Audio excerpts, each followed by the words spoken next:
ඔයාලට මතක ඇති කලින් වීඩියෝවේ මම ඔයාලට කිව්වා මෙන්න මෙහෙම දෙයක්.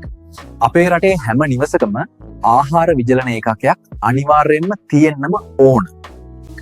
ඉතින් අද ඔයාලට තව අදහසක් දෙන්නයි හදන්නේ. මම දැන් ඔයාලට පෙන්වන්නේ හසලක බදාදා පොළ භූමියේ දර්ශනයක්.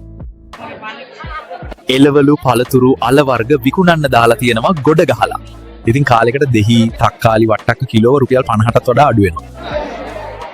ලූණු පොඩි ගෙඩි රුපියල් 100ට බහිනවා.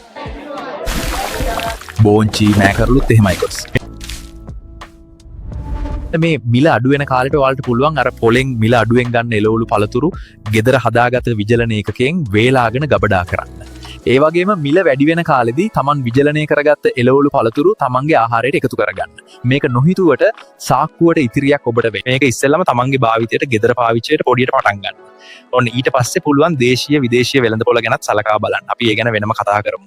ආහාර විජලනය සහ භාවිතය ගැන අපි ඉදිරියට තවත් දැනුවත් වෙමු.